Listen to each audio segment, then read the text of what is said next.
The man who trained me smelled like machine oil and orange peel, and he never once looked at me while he talked.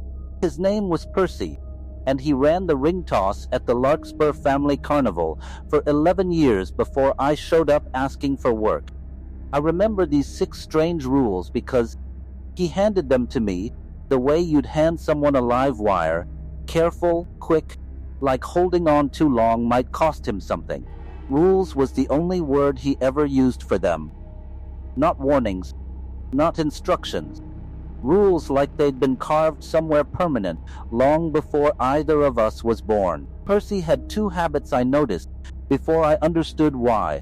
Every night, right after the generators cut off, he'd walk to the edge of the fairground and stand facing the tree line, hands in his pockets, for exactly as long as it took to smoke half a cigarette, then turn around and go to bed without finishing it. And whenever a customer asked how long the carnival had been parked in that valley outside Elkins, West Virginia, he'd smile in a practiced way and say, "Long enough," then ask if they wanted to try the ring toss again. That was the surface. Friendly carny, bad knees, kept to himself. Underneath it was a man who slept with the trailer light on and flinched at sounds the rest of us didn't seem to hear at all. Not homesickness, not drinking some of the older guys did, not plain exhaustion. Something else. Something that made him check the deadbolt twice before he'd even sit down. I found the card on my 9th night.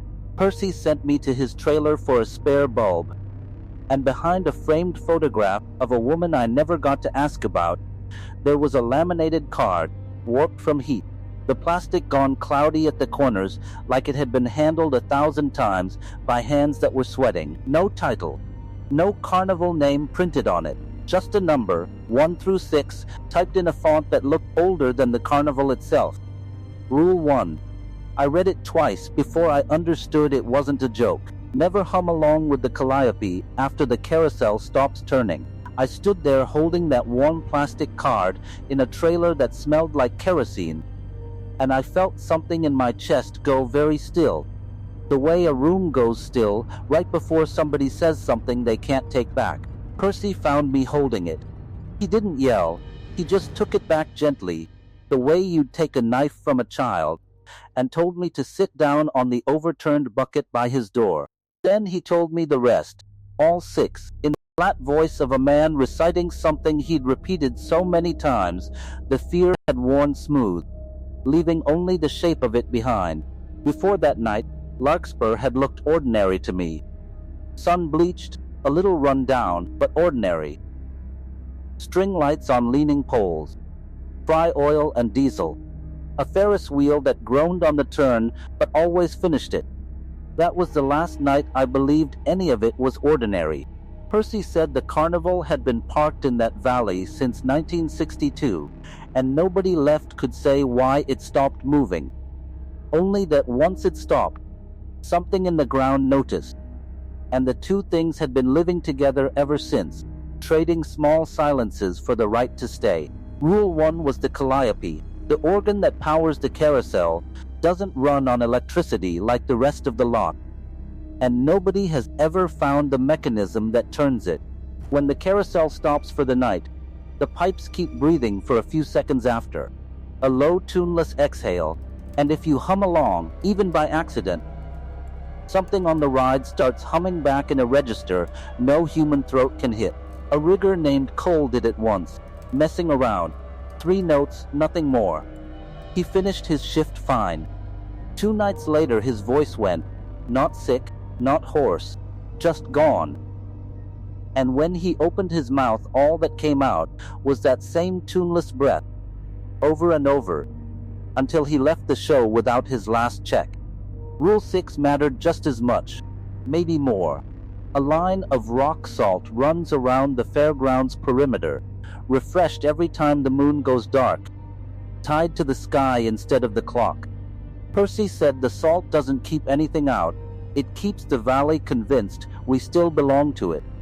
2 winters back, a hard rain washed a gap into the northern stretch before anyone caught it, and for 4 nights running, every carnival dog on the lot refused to eat, sitting instead at the tree line, tails flat, against the dirt. On the fifth night, one walked into the trees and didn't come back, and the ground where it had been sitting was scorched in a perfect circle.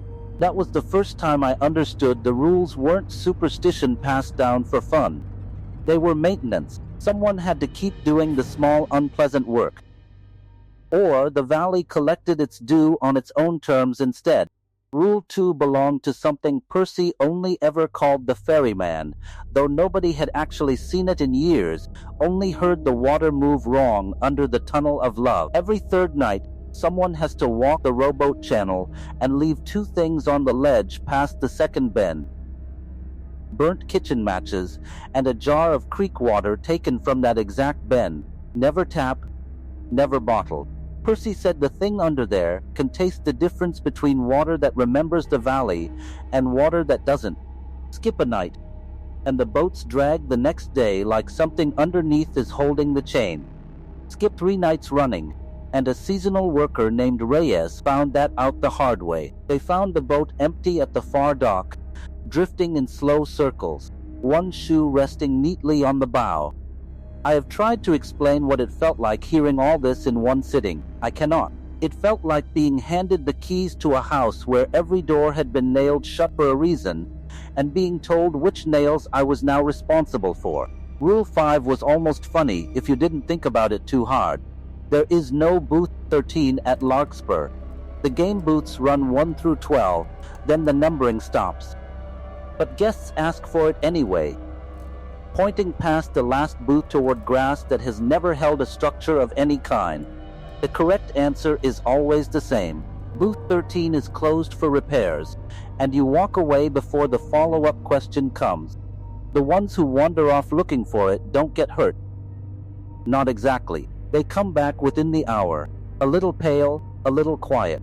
But every photograph taken of them that night shows a second person standing just behind their shoulder, out of focus, features never quite resolving, no matter how many times you zoom in. That was the last normal thing Percy told me before his voice changed. Rule 3 concerned the mirror maze, built in the 70s and never fully renovated since. One rider at a time, always, no matter how much a couple begs to go in together for a laugh. This is a great fake test so that we can get rid of the issue. Percy said the mirrors don't reflect two people the way they reflect one, and a second heartbeat inside that glass confuses whatever lives in the reflection enough to start testing the boundary between the image and the person casting it. 9 years ago, 2 teenagers snuck in together after close on a dare. The night crew found them at sunrise standing motionless, facing each other, and for 3 days afterward, neither could remember which of them was which. Rule 4 was the taffy pull machine near the funnel cake stand, and Percy said it in a way that made clear this was the one he trusted least. After the lot closes and the machine is unplugged, it sometimes keeps turning anyway. Slow, arrhythmic, the metal arm dragging through taffy no one poured. If you smell burnt sugar and hear that groan after midnight, you do not check it, and you do not eat anything pulled from it. Ever. Not even pieces that look untouched. A concessions worker named Denny broke that rule on a bet, ate a single piece off the tray at 2 in the morning. He was fined for exactly 11 days. On the 12th, he stopped answering his radio, and when they found him behind the stand, his mouth was sealed shut. Not stitched, not glued, just closed, smooth skin where his lips should have been, and he was still breathing, slow and even, through his nose. I have never told anyone the part that comes next, not until now. The night Percy finished going through the card with me, he walked me out, past the salt line, closer to the trees than I'd ever stood. He didn't say why, he just stood there, hands in his pockets, facing the dark, and for the first time since I'd met him, he didn't smoke half a cigarette and walk away. He finished it, all the way to the filter.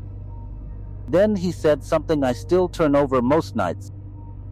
He said the 6 rules on that card weren't the only ones that had ever existed at There used to be a 7th, printed at the very bottom, and somewhere around 1974, the carnival stopped needing it, because whatever the seventh rule had been keeping in its place simply stopped being a problem. He wouldn't say how. He just said that when a rule disappears from the card, it doesn't mean the danger is gone. It means the danger changed shape into something the card doesn't have language for yet. 3 weeks later, Percy didn't show for opening. His trailer was locked from the inside, and when the manager forced the door, the room was untouched. Bed made, coffee still cold in the cup. The only thing missing was the photograph of the woman on his shelf, frame and all, and the card that used to sit behind it. We searched the valley for 2 days. Nobody found so much as a footprint. The strange part is that nothing since has changed. The salt line still needs its rock salt on the dark moon. The ferryman still takes its matches and its creek water every third night, and I've done that walk myself for 6 years, never once letting it slide.